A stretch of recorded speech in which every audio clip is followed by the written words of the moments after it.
Congressman, you heard Robert Mueller won't be handing down any additional indictments, according to a Justice Department official. Does that suggest to you that this report will vindicate the president?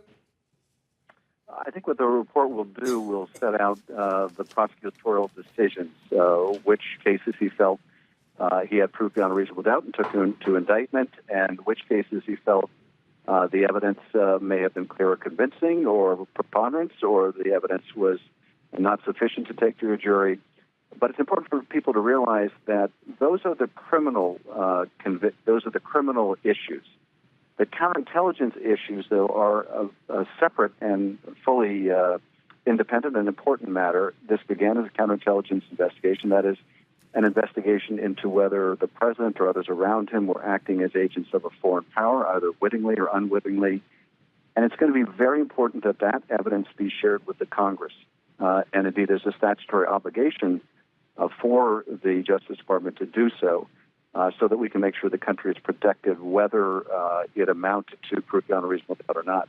So be specific, Congressman. Tell us what you're going to be looking for when you get this report. Well, first of all, we want to make sure the report is made public in its entirety. The House voted overwhelmingly to do it. The Attorney General said that he would be as transparent as possible, consistent with law and policy.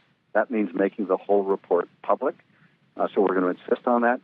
But second, we want to see the underlying evidence, because there may be conduct that was criminal but not sufficiently provable, or there may be a broader body of conduct that is deeply compromising to our national security but is not a criminal matter. And to give you one illustration, the president during the campaign, and quite at odds with his public pronouncements of having no business dealings with the Russians, was secretly trying to make the biggest deal of his life and get the Kremlin's help with it to build this tower in Moscow.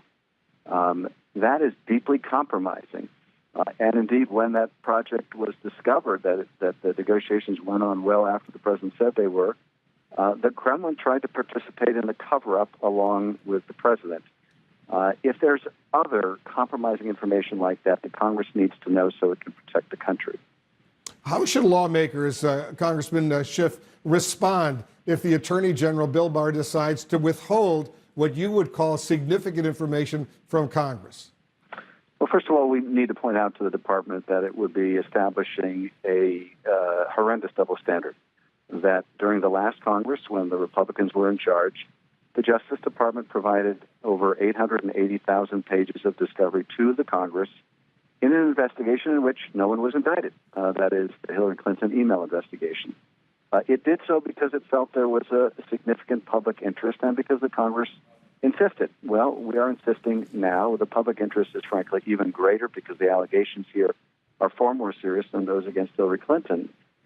And so I would first argue that the department cannot adopt a double standard and should cooperate willingly. But if it doesn't, we will have to subpoena the evidence. We will have to subpoena Mueller or others to come before the Congress and answer questions, because if there is evidence of a compromise, whether it arises to the level of criminal conduct or not, it needs to be exposed.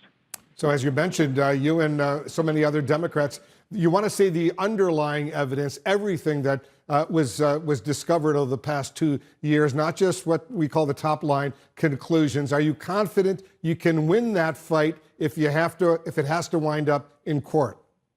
I am confident we would win that fight because the department has demonstrated over the last 2 years that its policy is consistent with that kind of disclosure, that it gave those hundreds of thousands of pages of discovery in the Clinton investigation to the Congress because there was a public interest and need to know. And that need is far greater here. In the case of Hillary Clinton, who did not become president, there was little risk of a cover-up.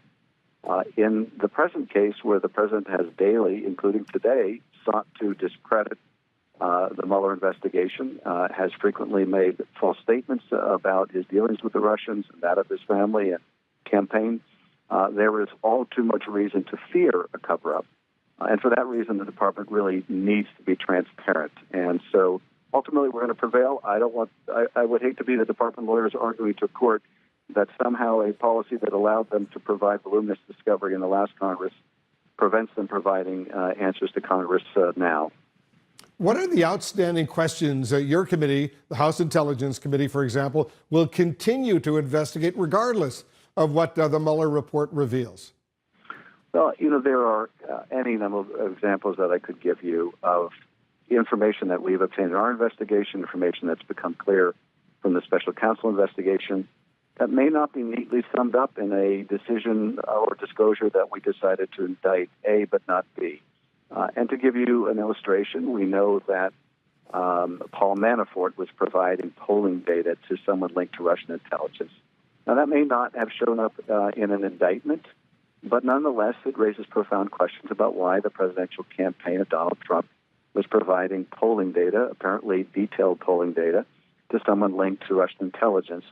That is just one of the great many of unanswered questions, and if they're not answered, then we're going to have to answer them. We're going to have to find the truth. And I would say this in terms of the administration, which at least professes a desire for Congress to work expeditiously on its investigations, the degree to which they're transparent and provide this information from the Justice Department will greatly facilitate our ability to work swiftly. If we have to completely reinvent the wheel, it will obviously be far more time-consuming and difficult. Will you call Robert Mueller to testify before your committee, Mr. Chairman? And if you do, will it be behind closed doors or public?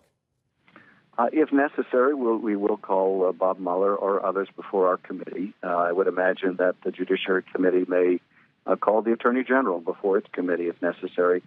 At the end of the day, the Department is under a statutory obligation to provide our committee with any information regarding significant intelligence activities, including counterintelligence. And it's hard to imagine anything more significant than what Bob Mueller has been investigating.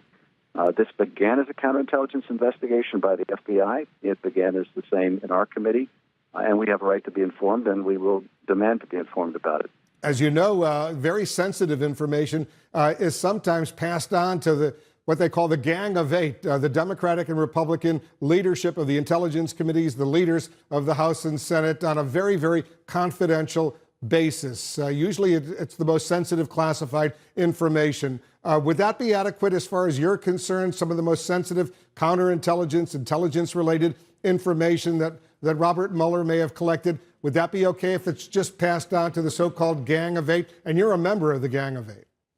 I am a member of the Gang of Eight, but no, it would not suffice for the heads of the agencies simply to come in and tell 8 members of Congress what happened. Now, there may be a select subset of information that they feel they can only share because of the very sensitive sources which derive the information.